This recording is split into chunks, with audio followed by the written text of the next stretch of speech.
Swami. Srila Prabhupada ki jai. Jai Vishnu Padam Sapari Vishnucharya Satutta Sarashishma Bhakti Sarartha Saraswati Goswami Prabhupada ki jai. Anand Koti Vaishnaviti ki jai. Namacharya Srila Haridas Thakur ki jai. Principal Home Sri Krishna Chaitanya Prabhu Nityananda Sri Advaita Gadadhar Srivasari Gaur Bhaktivinoda ki jai. Sri Radha Krishna Gopinath Shyam Sundar Radha Kundali Govardhan ki jai. Sri Vrindavan Dham ki jai. Ayapur Navadvip Dham ki jai. Jagannath Puri Dham ki jai. Grantaraj Srimad Bhagavatam ki jai. Goparinda. All glories to the assembled devotees. All glories to the assembled devotees. All glories to the assembled devotees. All glories to C.C. Guru and glories to Sri Guru.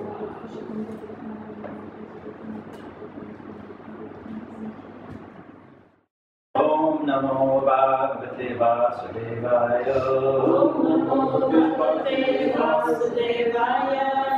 This is a nice verse to invoke auspiciously.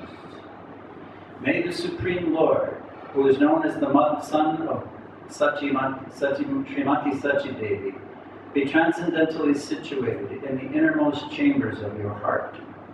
Resplendent with the radiance of molten gold, he has appeared in the age of Kali by his causeless mercy to bestow what no incarnation has ever offered before, the most sublime and radiant mellow of devotional service, the mellow of conjugal love.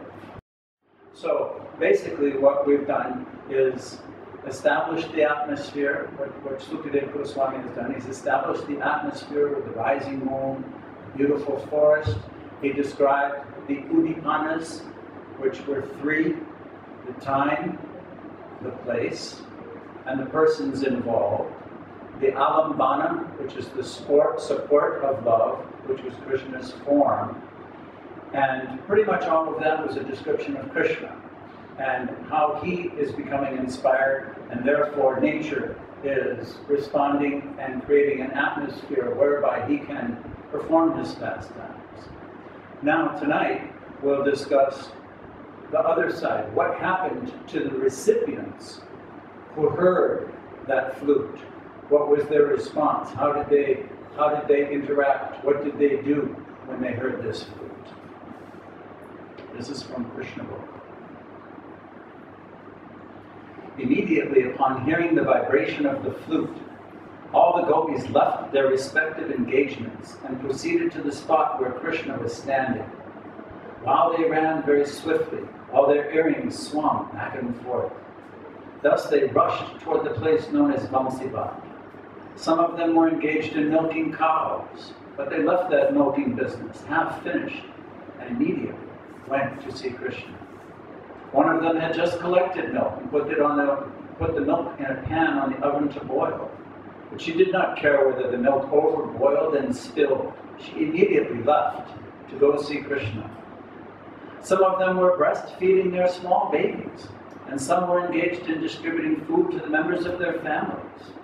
But they all left such engagements and immediately rushed toward the spot where Krishna was playing his flute. Some were engaged in serving their husbands, and some of them were themselves engaged in eating, but neither caring to serve their husbands nor eat. They immediately left that business. Some of them wanted to decorate their faces with cosmetic ointments and to dress themselves very nicely before going to see Krishna.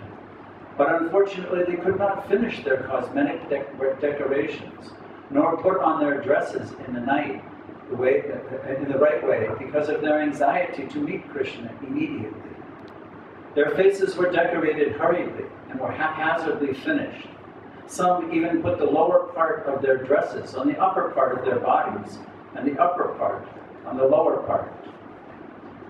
For those who have read Chaitanya Charitamrita rather closely, you'll notice that in several places, Sri Krishnadas Kaviraj Goswami quotes a book by Rupa Goswami called Ujjvala Nilamani. Most everybody is familiar with Srila Prabhupada's translation of Bhakti Rasamrita Sindhu, or the Nectar of Devotion. The Nectar of Devotion is part 1. Part 2, or the sequel to the Nectar of Devotion. If you read Nectar of Devotion toward the end of the book, you'll note how Rupa Goswami is taking various rasas and examples from various literatures and plays and using them as examples of how rasa manifests in different ways and mixtures. Ujjvala Nilamani takes that same theme and expresses it more and more deeply. So one of the analytical descriptions of this type of behavior is described as vibhrama. And this is, we opened up with that nice verse about Lord Chaitanya, who has appeared with the emotions and color, molten gold of Srimati Radharani, because her love is so expressive and magnificent that he wanted to understand these feelings. Even Krishna is attracted by these kinds of sentiments of love. So Vibhrama is described in Ujjvala Nilamani as thus.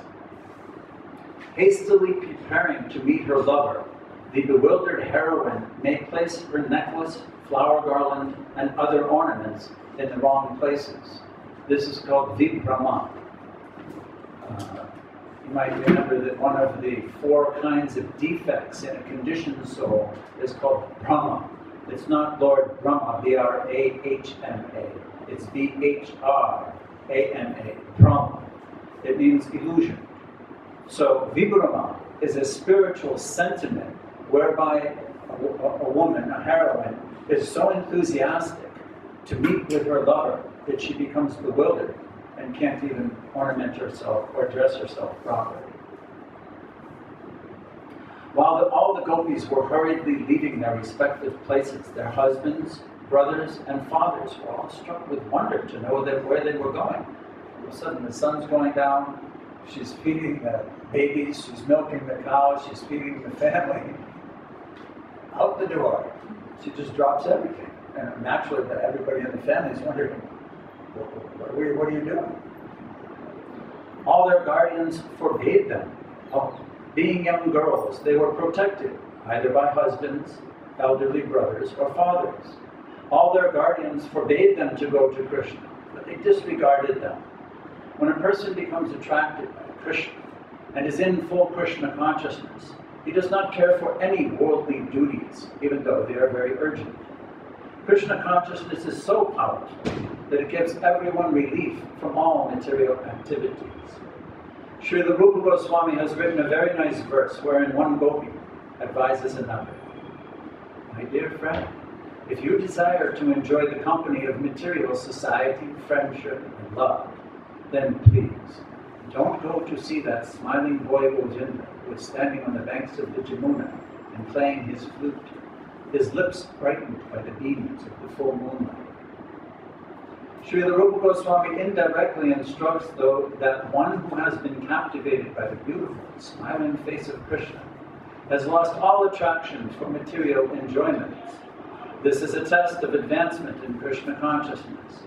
A person advancing in Krishna consciousness must lose interest in material activities and personal sense gratification. Some of the gopis were factually detained from going to Krishna by their husbands and were locked up by force within their rooms. Being unable to go to Krishna, they began to meditate upon his transcendental form by closing their eyes. They already had the form of Krishna within their minds. They proved to be the greatest yogis. As stated in the Bhagavad Gita, a person who is constantly thinking of Krishna within his heart with faith and love is considered to be the topmost of all yogis.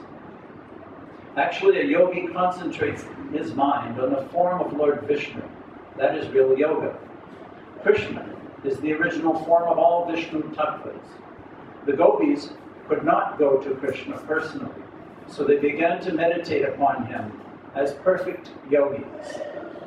There's quite a wonderful, detailed explanation of different types of gopis, their statuses, how they became where they were, and what happened to them. By Vishwanath Chakravarti Thakur. So we'll go through that. This is text 9. Srila Prabhupada gave an overview. This is the verse.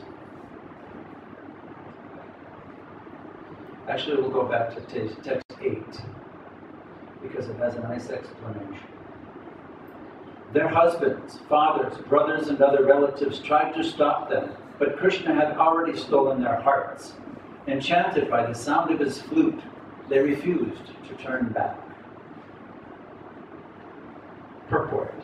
Out of extreme love, the gopis gave up all duties. That is expected. But how could their husbands and other relatives give up their concern about them? This is replied to in this verse. Though the husbands tried to stop their wives and fathers tried to stop their unmarried daughters, they could not dissuade them from going because their very souls had been stolen by Govinda. What to speak of the gopis' fear, shame, and self-control. Their enthusiasm was so great that their shame, their fear of society, and their self-control was lost. Thus the Vraj gopis moved as if they were in a trance, mohitaha, like puppets pulled by strings. How could their husbands, who out of fear of losing their reputation, who ordinarily would never even allow the young girls' dead bodies to go alone into the forest at night, tolerate letting their wives go away in such a crazed state? This being the case, Krishna's internal potency, what's her name? Yogamaya, unfolded the entire romantic episode without interference. Yogamaya did this by producing replica bodies of the gopis, who stayed with their husbands at home, while the original spiritual bodies of the gopis ran into the forest with Govinda. Now this text, which gets a little analytical about different kinds of gopis who were restricted and not able to go. Some of the gopis, however, could not manage to get out of their homes, and instead they remained at home with eyes closed, meditating upon him in pure love. This also has great significance for us in our sojourn and view. Just like if you're going to run a 100-yard dash, a 100-meter dash, and you see the finish line, you'll run at a particular speed. But if you're going to run a 24-mile marathon, you wouldn't run as fast as you can, thinking you're going to be able to run 24 miles. Like if you're going to walk around, go downhill, you don't just walk as fast as you can the whole time. You have to pace yourself. you slow down and you take pace. So these revelations about these particular gopis will help us understand and have faith. Sometimes it's difficult to understand. Am I making progress? Why all these obstacles? What's happening? Am I really getting a taste in Krishna consciousness? This verse, this explanation is so succinctly beautiful in our own practical application because we understand the goal, how it will be attained, and how it will manifest itself. Srila Rupa Goswami describes in Ujjvala Nilamani that there are two categories of gopis: the eternally perfect Nitya Siddhas, and those who have become perfect by practicing Bhakti Yoga, Sadhana Siddhas. So, in this event, Krishna is playing his flute. Some of the gopis had come and advented from Goloka Vrindavan to associate with Krishna. These are called Nitya Siddha. Nitya, always, Siddha, perfect. Always perfect. They travel with Krishna. When Krishna manifests and performs his Leela, they go and assist and take part. So these gopis, in their homes, by Yogamaya's arrangements, were allowed to leave and just go. No hindrance. Now, the second type of gopis were those coming from the material world, who had who had advanced to the point where they could take part in these pastimes. They weren't perfected, as we'll read. But they had become advanced enough in their previous lives so that when they heard the flute music of Krishna and they had taken birth in gopi bodies, therefore there are some different categories of those type of sadhana siddha gopis. The sadhana siddha gopis are of two categories: those who belong to special groups and those who do not. And we'll hear about that in a minute. In other words, there are groups of people, like ISKCON, who worship, just as an example, who worship kind of the same sadhana, the same mood, the same inspiration. But there are also those yogis, bhaktas around the world who are not really part of a big group, but may have developed their own personal bhajan and are worshiping the Lord with this sense of wanting to attain a conjugal relationship with Him. Of course, they have to be in a particular sampradaya, but they don't have to be part of a big group. There are also two classes of gopis belonging to special groups. So there's Nitya Siddhas, Sadhana Siddhas. In Sadhana Siddhas, there's special groups and not special groups. And then there's two kinds of special groups.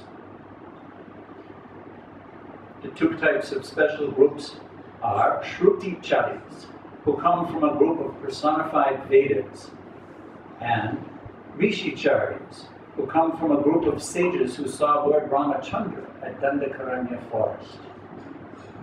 These same fourfold categorizations of gopis are found in the following from Padma Purana.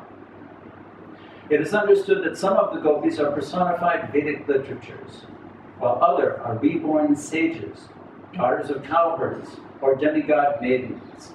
But by no means, my dear king, are any of them ordinary mortals.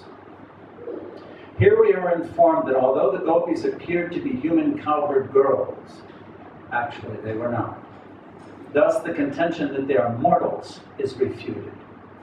The daughters of cowherds, referred to here as Gopakanya, must be eternally perfect, since we never hear of them having executed any sadhana.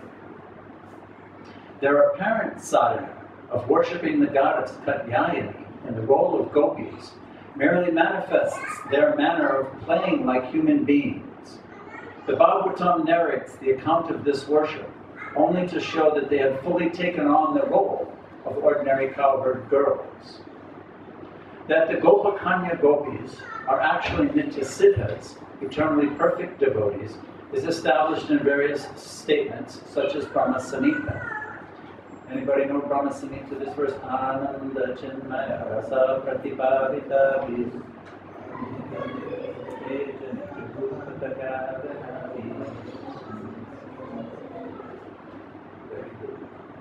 So Ananda Chinmaya Rasa Pratibhavita means that It's a verse describing that I worship Govinda, who, along with Radha, resides in his own realm. That the gopis are expansions of Radharani. Radharani is an expansion of Krishna, his pleasure potency. It's called Hladini Shakti. Sat, Chit, and Ananda, pleasure. That pleasure potency, Ananda, is also called Hladini. It's pleasure potency. Without this pleasure potency, it's an energy. There wouldn't be any pleasure. It's a pleasure. It's a potency. It's an energy. That energy personifies as who? Srimati Radharani, exactly. And that's why she can give full pleasure to Krishna. She is the embodiment of the pleasure potency. That pleasure potency, in order to fulfill the unlimited desires of Krishna, again expands unlimitedly to create different personalities. There are right-wing gopis, left-wing gopis. Some of them are a little huffy, some of them are very submissive, some of them are very talkative, some of them are rather silent, some of them are sober and always proper, like that. Some of them aren't. And everybody has a different individual personality, which is very pleasing to Krishna when he exchanges with them. So, these Gopakanya gopis are the Nitya Siddha gopis. That's what's being described here.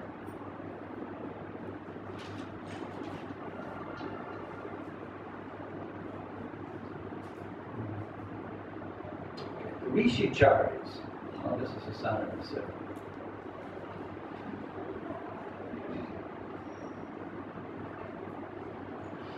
The Devakanyas, or daughters of the demigods, who are mentioned in the verse beginning Sambhavastu Amarastriya, are explained in Sri Ujjvala Nilamani as partial expansions of the Nitya Siddha gopis. That the Shrutichari gopis, the personified Vedas, are sadhana siddha, is understood from the following words of theirs, quoted in the Brihat Vamana Purana.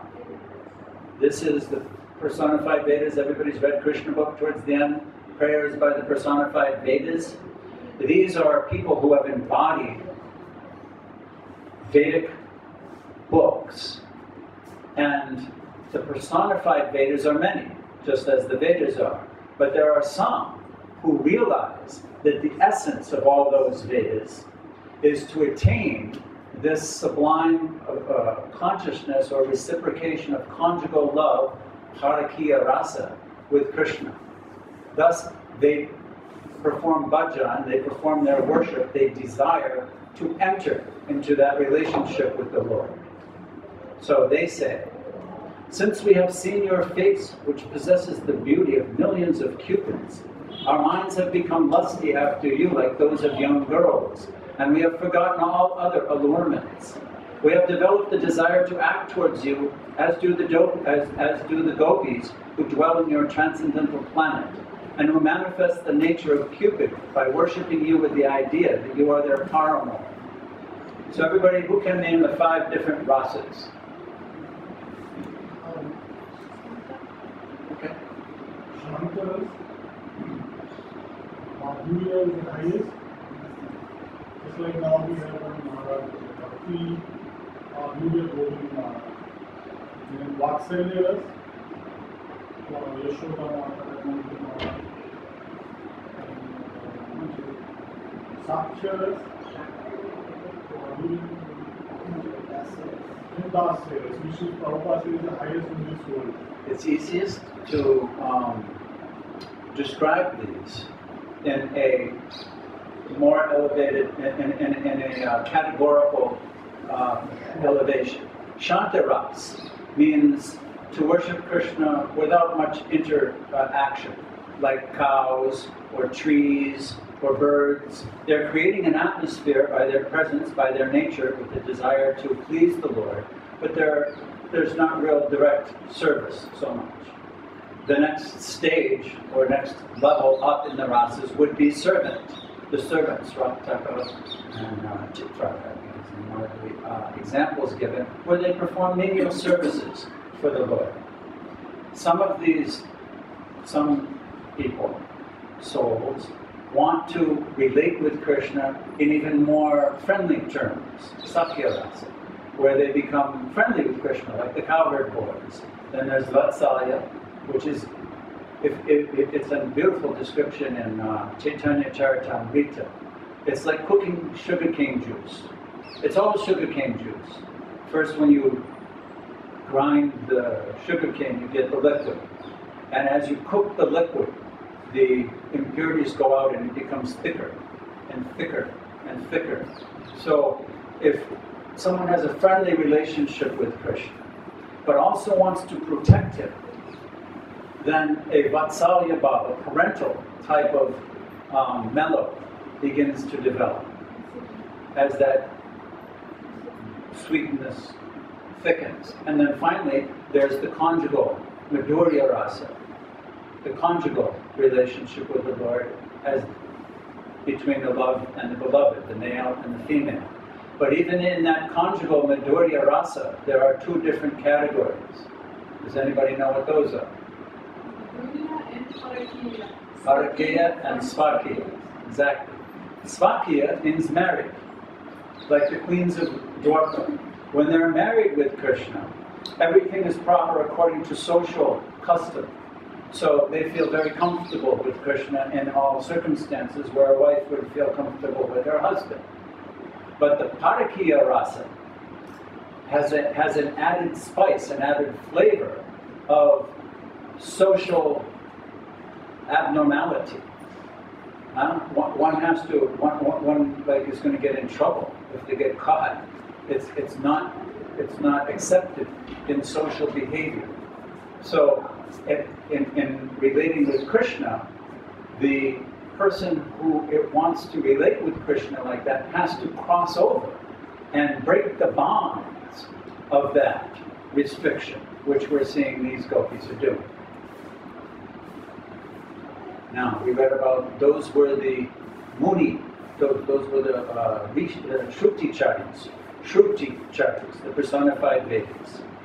The Rishi-chari gopis are also sadhana siddha, as stated in Ujjvala Nilamani. Gopalakshakshka Purvam Aprapa Vista Siddhaya. Previously, they were all Maharishis, living in the Dandakaranya forest. We find evidence of this from the Padma Purana, Uttarakhanda. It states that upon seeing Lord Ramachandra, the sages in Dandakaranya forest desired to enjoy Lord Hari Krishna. In other words, the sight of Lord Ram's sweet beauty reminded them of Lord Hari, Gopal. But out of embarrassment, they did not want to act on that desire, whereupon Lord Sri Ram, who is like a desire tree, gave mercy to them, even though they had not voiced their request. Thus their desire was fulfilled, as stated by the words beginning Tit Sarve. By means of their lusty attraction, they became freed from the ocean of material existence, and coincidentally, they got association of Hari in conjugal love. So these gopis, these sages in Dandakaranya forest were doing their little Gopal worship. Most of them, they were a group, and they're all worshipping Gopal, the little form of Krishna, like Ladu Gopal, and they're worshipping him. But they're worshipping him with a mood that they want to engage in conjugal relationship with him. They want to reach the perfection of being a gopi. When Lord Ram was exiled from Ayodhya, he was traveling, even with Sita, without Sita, and he came to the forest of Dandakaranya forest. And when the sages saw the beauty of Lord Ram, who is Krishna, they were attracted, but they were males, and he was a male, so they didn't voice anything. They restricted it. It was embarrassing. Male on male is not a proper exchange of love in that way. So they didn't say anything, but he knew their hearts, and therefore bestowed the mercy upon them, so that in their next lives, due to their worship with this mood, they would become gopis. Sadhana Siddha Muni Chari gopis and Rishi Chari gopis. In the present verse of the Bhagavatam, which is describing how some of them were restricted from leaving their homes, we understand that it was the gopis who had children who were forcibly kept home. This fact is clear from verses yet to come, and he listens.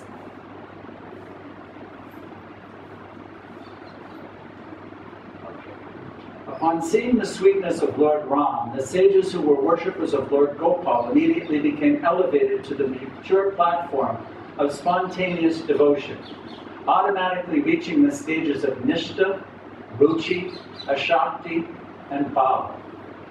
Firm faith, attraction, attachment, and ecstatic devotion. However, they had not yet attained perfection and become completely freed from all material contamination. Even though they had attained rather high stages of devotion, there were still some impurities remaining in their hearts. Nevertheless, Sri Yogamaya Devi arranged for them to take birth in Gokul in the wombs of gopis and become cowherd girls. By associating with Sri Radha and the other eternally perfect Nitya Siddha gopis, some of these new gopis fully manifested Purva Raga, loving attraction for Krishna, as soon as they reached puberty. Purva Raga is kind of inspiration. Purva Raga is the kind of inspiration that one gets even before he meets or she meets the beloved. Like Rukmini, we've all read Krishna book. Remember when she heard Narada Muni, she's a little girl in the palace, and she hears about Krishna. She developed Purva Raga, immediate attachment, simply by hearing. She wanted, even before meeting Krishna, she still loved him. She had developed her love.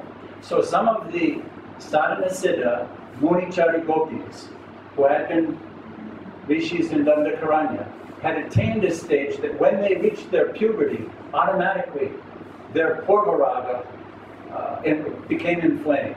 But not all of them had reached that stage. When these new gopis attained the direct association, and then by their association with the Nitya Siddha, with the Nitya Siddha gopis in Gokul, that was their great benediction. It shows how important association with more advanced devotees is.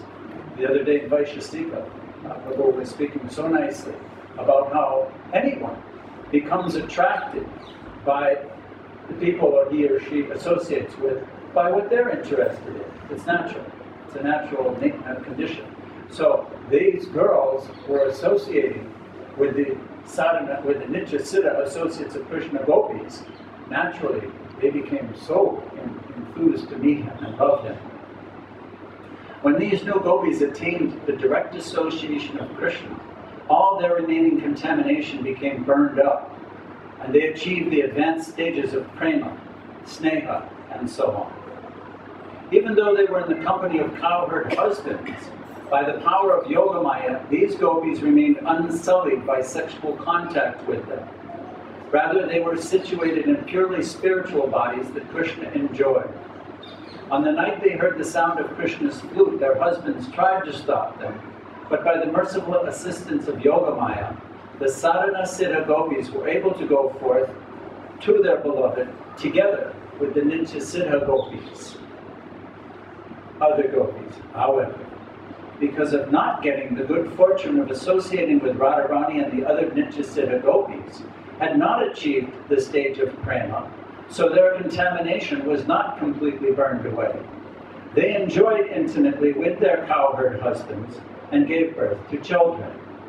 But a short time later, even these gopis developed their Purva Raga by hankering intensely for the intimate physical association of Krishna, a hankering acquired by associating with more advanced gopis. Becoming worthy recipients of the mercy of the perfected gopis, they assumed spiritual bodies fit to be enjoyed by Krishna. When Yogamaya failed to help them overcome their husbands' attempts to keep them from not going out, They felt themselves cast into a worst calamity, viewing their husbands, brothers, fathers, and other family members as enemies. They came close to dying. Just as other women might remember their mother or other relatives at the time of death, these gopis remembered their sole friend of their very life, Krishna, as stated in the present verse of the Bhagavatam, beginning with the word antar. The verse again is antar giha katak kastit gopya labda vinirkanam krishnam tad bhavana yokta dadyur vidite lochana. Some of the gopis, however, could not manage to get out of their homes, and instead they remained home with eyes closed, meditating upon him in pure love. It is implied that those gopis who were not able to exit because they were held back by their husbands, who were standing before them with sticks in their hands, scolding them. Although these gopis were perpetually absorbed in love for Krishna, at that particular time they meditated upon him and cried out, "Alas, O only friend of our life, O ocean of artistic skills within Vrindavan, please let us become your girlfriends in some future life, because at this time we cannot see your lotus-like face with our eyes. So be it. We shall look upon you with our minds." Lamenting in this way, the gopis shut their eyes and meditated deeply upon Krishna. So what happens to a sadhana siddha, perfected soul at the time of death? Fast track to Goloka Vrindavan? Back to Godhead? No. No. They must go. Krishna's Bhoma Lila pastimes are going on continuously, just as the sun is always traveling. Always it's bright somewhere. So Krishna's pastimes in some universe are going on in Mahatattva. When a sadhana siddha, perfected soul, is ready, then they are transferred to that universe. They can even switch between universes to go to be put into the womb of a gopi, take birth in Gokul, associate with Nitya Siddha gopis, become perfected, then they go back. They're with Krishna, they're in the village. What is the difference? There's even descriptions, such as Ananda Vrindavan Champu by Kavi Karnapura, which describes that the Leelas in Bhoma Vrindavan, earthly Vrindavan, are even more sweet than those in Goloka Vrindavan. Certain rasas, there's also secondary rasas, forget their name, anger, wonder, humor, these sub-rasas don't manifest in Goloka Vrindavan. Childhood, baby pastimes of being born, that pastime doesn't take place in Goloka because we hear that Krishna has an eternal youthful body in Goloka Vrindavan. So they go to that place where Krishna is performing his Bhoma Lila and become further trained, further purified, further accustomed to associating with Krishna and his devotees. Now further information about these particular gopis who could not get out of the house. For those gopis who could not go to see Krishna, intolerable separation from their beloved caused an intense agony that burned away all their impious karma. By meditating upon him, they realized his embrace, and that ecstasy, and the ecstasy they then felt exhausted their material piety. Although Lord Krishna is the Supreme Soul, these girls simply thought of him as their male lover and associated with him in that intimate mood. Thus, their karmic bondage was nullified, and they abandoned their gross material bodies. What does that sound like? It sounds like they died, doesn't it? But they didn't die. It's described that that would be an inauspicious beginning to the rasa dance. So let's read what happened. In order to hide the intimate attainment of the gopis from the gross materialists, Sukadeva Goswami presents an external meaning in this verse, while at the same time he reveals the internal meaning to the confidential devotees well versed in the scientific conclusions of devotion. From this verse, the materialists can understand that Krishna gave the gopis liberation. All inauspicious things, dustad sudhi, were removed from the gopis' hearts by enduring the suffering of intense separation from Krishna. And all their auspicious karmic reactions were removed by their blissfully embracing Krishna in meditation. Having thus destroyed their parabdha karma, the gopis thought of Krishna as their paramour, attained the Paramatma, and gave up their bodies. That's how a materialist, so-called materialist, interprets this verse. Krishna's devotees, however, understand the verse from the following internal perspective. By meditating on Krishna, the gopis experienced both meeting and separation, unlimited happiness and distress, and at last attained their desire. The intense pain caused by intolerable separation from Krishna removed all the inauspicious things from within the gopis. Seeing this intense agony the gopis endured during separation from Krishna, thousands of inauspicious things even as fearsome as subterranean fires of millions of universes, or the powerful Kalakuta poison swallowed by Lord Shiva, gave up their identity as torturous elements, being defeated by the pain experienced by the gopis, and began to tremble. So, for us, as followers of Sri Chaitanya Mahaprabhu, who taught that this love and separation has an extremely sweet element to it, it's a good thing to cultivate. Because even by that meditation of thinking of Krishna, feeling separation, allowing our hearts, again last night we were talking about the quarrel of the heart, that inner place where generally we don't allow others to view or experience or know about, and oftentimes even hide from ourselves.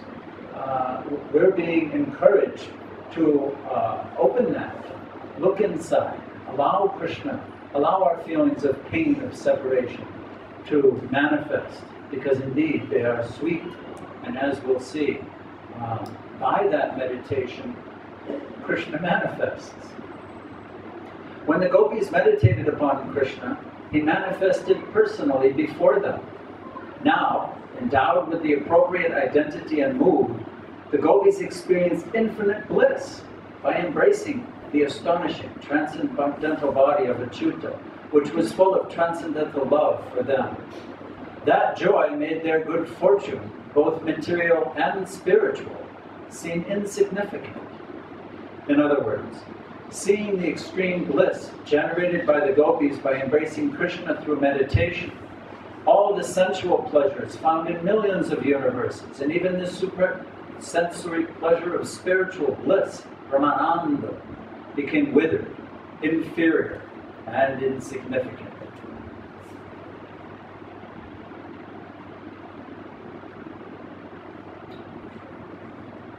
The word Sangataha, directly meeting Krishna, implies that some of the gopis who were restrained by their husbands or fathers eventually escaped and met Krishna on the night of the Rasa dance, or that some of them were able to meet Krishna on another night. It may be objected, however, that it is not proper for the Supreme Lord to sport with women whose bodies have already been enjoyed by other men. In other words, those gopis who were married, who had children, or who had had intimate relationships with other men, their husbands, how is it that Krishna ever would, it's like, something, I guess on our platform, if you eat something, you don't, after enjoying it, offer it to Krishna. No, we don't do that. We cook and don't eat, don't smell, don't enjoy. Offer it to Krishna, then take prasada.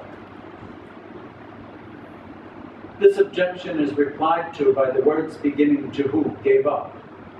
The word deham, body, is used here in the singular form to indicate unity of category, even though the gopis are many. So each individual gopi had to give up their deham, their gross material body.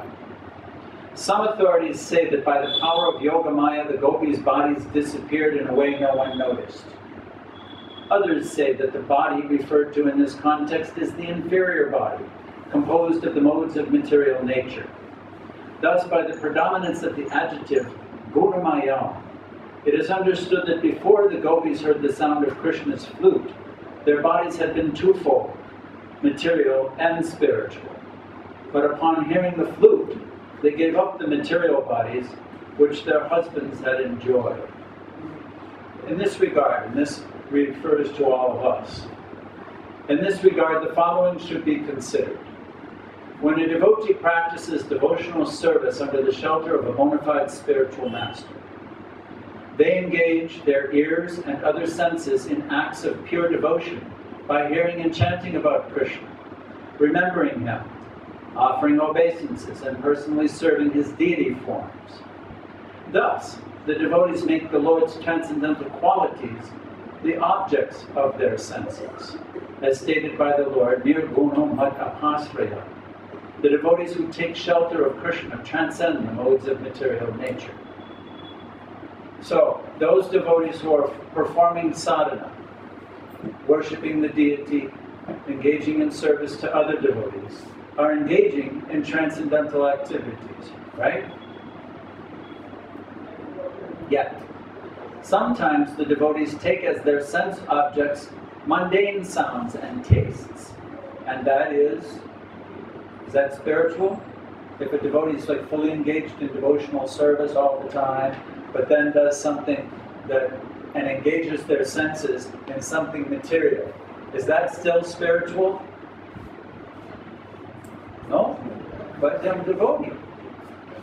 I mean, so what? I engage in a little sense gratification.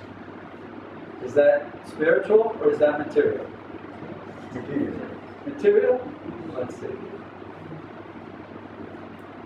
The devotee's body, yet sometimes the devotees may take as their sense objects mundane sounds and taste, and that is material.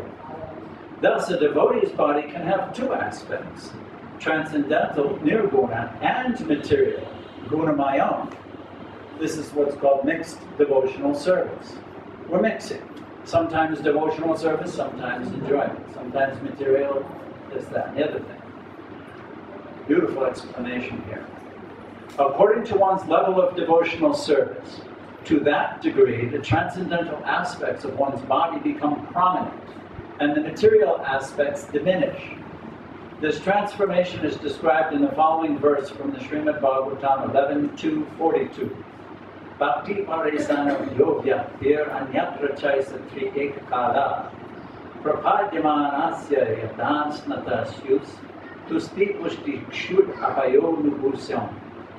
With each bite of food that a person takes, three effects occur simultaneously. It obtains satisfaction, nourishment, and cessation of hunger.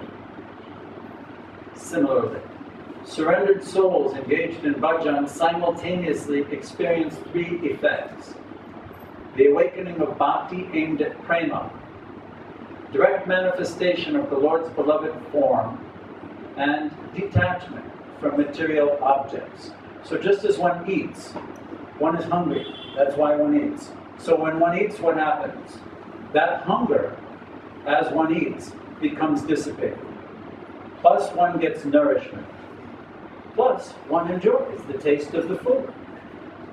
Similarly, when one engages in bhakti, devotional service to Krishna, the awakening of love, the awakening of bhakti, the desire to love Krishna, manifests. Some realization, who is Krishna, what is his form, manifests, and a detachment for material things begins to develop. Thus, those who eat only a little food derive a little satisfaction, a little nourishment, and slight relief from hunger. Similarly, those who perform only a little hearing and chanting about Krishna will attain a little bhakti, some realization of the Lord, and a little detachment. However, when one achieves unalloyed Krishna prema, the material portions of the body disappear, and the body becomes completely spiritualized. Nonetheless, so as not to disturb the false opinion of atheists and to protect the confidentiality of devotional service, Sri Krishna usually has his illusory energy exhibit the demise of the gross body. An example of this is the disappearance of the Yadavas during the Matsala Leela, or a pure devotee. Anybody know, what is it, text 5 from that narrowed instruction? Ishtai svabhavajana tadvapusastidosaya aprakatatvamiha bhaktatanasya gangam vasamnaka vibhupankar pramadravitamakachati niridharamaya. The body of a pure devotee never becomes contaminated, just as the waters of the Ganges, although full of bubbles, foam, and mud, are never contaminated.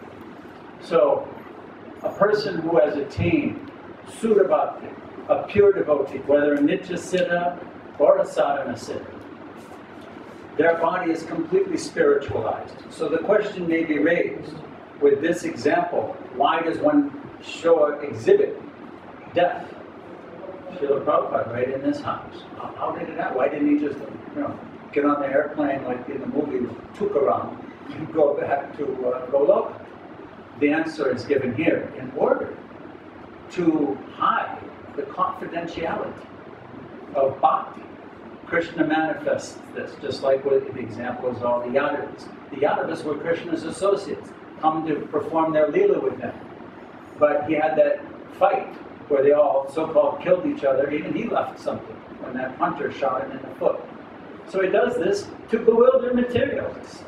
But for the devotees, it's very sweet. So this was nice. Nice examples given of how, and for me anyway, I look at this and see that the marathon is what we're running. For those of you who weren't here in the beginning, we were discussing kind of looking at your goal and understanding how far to shoot. If you have a 100-yard dash, you can run very fast. Go from here to there. But if you're going to go over downhill, then you need to pace yourself.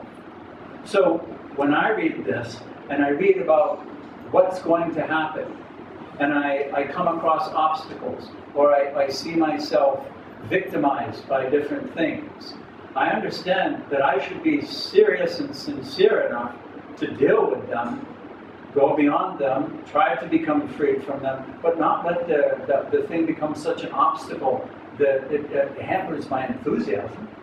Look where I'm headed. Look at the beautiful futuristic goal of going to meet Krishna.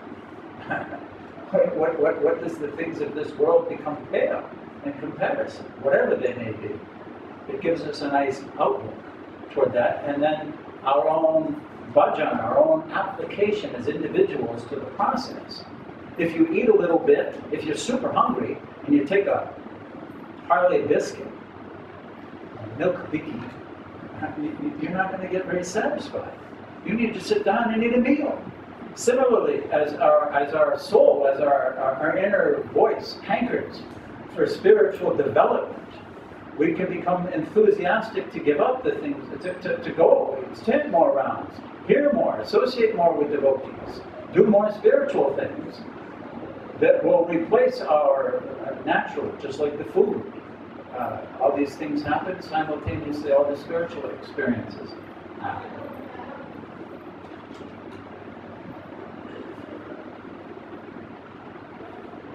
And now to finish up. The following analogy illustrates the statuses of the various gopis. By observing 7 or 8 ripe mangoes on a tree, a wise servant can ascertain that all the fruits on the tree are ripe. Then he will pick them and bring them to home, where in the due course of time the sun's rays and other agents will make them fine-looking, fragrant, and delicious, fit to be offered to the king for his enjoyment. When the time comes for the king to take his meal, a discriminating service can choose those fruits ready to offer him. From the appearance of the fruits, the servant can tell which are ripe in the middle, but still raw on the outside, and thus not yet fit for the king. After 2 or 3 days, the remaining fruits will become ripe, and then they too will be ready to offer to the king. Similarly, among the Munichari gopis who took birth in Gokul, those who had completely given up their guna, maya, deha bodies, and very early in life achieved purely spiritualized bodies, were able to remain untouched by any other man. Thus Yogamaya allowed them to join the Nityasiddha and other advanced gopis when they went to meet Krishna. Other Munichari gopis still retained some connection with the external material body, but even after experiencing the pain of separation from Sri Krishna, they gave up their conception of the material Guna-maya bodies and assumed perfectly transcendental bodies, purified of all taint of contact with other men. On the night of the Rasa dance, Yogamaya sent some of these gopis out behind those who had already gone. Others, who Yogamaya saw still had a slight amount of contamination, she kept back to further purify with the heat of separation, and then she sent them out on some other night. After enjoying the pleasures of the Rasa dance and other pastimes with Krishna, the Munichari gopis who had participated went back to their homes when the night was over, as did the Nityasiddhas and other advanced devotees. So, even after enjoying with Krishna in the evening of the Rasa dance, these gopis, now that the night was over, had to go home. What did they manifest? What were they like? Now Yogamaya protected these Munichari gopis from the material association of their husbands. In other words, the gopis became detached from their husbands, sons, and daughters, and their love for Krishna increased more and more. Since these gopis were thoroughly immersed in the great ocean of love for Krishna, their breasts dried up so that they could not even feed their infants. Becoming disinterested in raising their children, their family members thought that they were possessed by ghosts. In conclusion, it is not unseemly that the gopis who were previously in material association joined in the Rasa dance. Some acharyas conclude that the gopis locked in their homes did not have children. According to them, whenever such words as apapya, children, are used in these verses yet to come, the words refer to children of co-wives, to adopted children, or to nephews and nieces. It's another interpretation that when children are mentioned, certain acharyas say, oh, none of the gopis have children. They refer to co-wives, children, nephews or nieces. So now we've read about the particular gopis. We've read about Krishna playing his flute, gopis rushing to him. What was the name of that particular ecstasy that they felt when they ran and couldn't even dress properly? Does anybody remember? Purvaraga was not that one. Purvaraga is when one attains a love for someone even before they've met. But this particular one was from Ujjvala Nalamani. There was a type of illusion where a heroine can't even dress herself properly. Vibrama. Yes, it was called Vibrama. We read that description. Now, as a little hint of what tomorrow will bring, when Sukadeva Goswami spoke this, Maharaj Prabhu had a question. The gopis knew Krishna only as their lover, not as the absolute truth. In other words, they just saw him as a young boy in the village. So how could these girls, their minds being caught up in the waves of the modes of nature, free themselves from material attachment? Sukadeva Goswami has described it by their closing their eyes and their meditating on Krishna, they became freed from their material bondage.